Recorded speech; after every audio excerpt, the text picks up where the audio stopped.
Hello ভাই বোনেরা, আজকে রবিবার। তো আজকে রবিবারের সুখের নীড়ের খাওয়া দাওয়া, দুপুরের খাওয়া দাওয়া তোমাদের সামনে তুলে ধরছি। এই পোস্ত হয়েছে, আলু পোস্ত, ঠিক আছে। ডাল আর করিনি, আলু পোস্তই করেছি। আর এই যে একটু অল্প পাঁঠার মাংস আছে, একটু সরিয়ে রেখেছিলাম সেই পাঁঠার মাংস।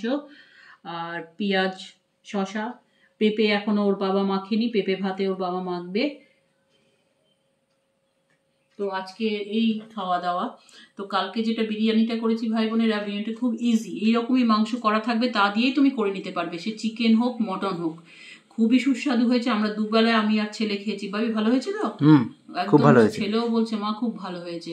সত্যি খাটনিটাও অনেক কম পড়ে। আর ভাই বোনেরা, কালকে তো দাগি শিক্ষকদের লিস্ট বেরিয়েছে রাত্রি 2টো অবধি। তো ওর বাবা এতটাই খুশি হয়েছে যে আরো তো বেরোনো উচিত, আরো তো এখনো বলছে 4000 প্লাস আছে এখনো। তো ওর বাবা এতটাই খুশি হয়েছে, তো বিছানায় শুয়ে শুয়ে ওরকম নাচছিল। তারপরে নিজেই নিজের ভিডিও দেখে বলছে তো মাতালের মতন আমি করছিলাম। আমি বলছি হ্যাঁ, তো তুমি দেখো। ওর বাবা ভাবেনি যে আমি সিরিয়াসলি ভিডিওটা দিয়ে দেবো। যাই হোক, ভিডিওটা দিয়ে দিয়েছি। উইথড্রও করা যাবে, সেটা কোনো কথা না, কিন্তু সবসময় সিরিয়াস থেকে একটু আনন্দতে থাকাও দরকার না? জীবনে চলার পথে আনন্দ রসিকতাটাও দরকার, যেটা ওর বাবা খুব বেশি রকম করে। এক এক সময় আমি আর ছেলে বিরক্ত হয়ে যাই। ওর বাবা খুব বেশি রসিকতা, ওর বাবার মধ্যেই বেশি রসিকতা ব্যাপারটা আছে। আমি আর ছেলে অনেক বেশি সিরিয়াস। তো যাই হোক ভাই বোনেরা, আজকের ভিডিওটা এইটুকু। আর ভালো লাগলে অবশ্যই লাইক চিহ্ন দিও, আর সাবস্ক্রাইব করে আমার পাশে থেকো। আমার মিশনকে তোমরা সাকসেস করতে পারো, তোমরাই সাকসেস করতে পারো।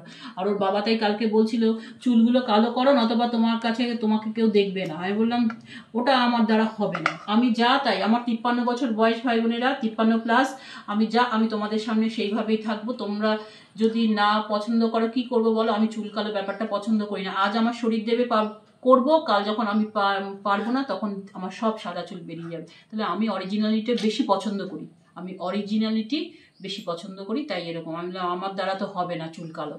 যাই হোক ভাই বোনরা, ভালো থেকো, সাবধানে থেকো, আমার পাশে থেকো। অন্তত সাদা চুল বলে আমাকে এড়িয়ে যেও না, যে এই কারণে।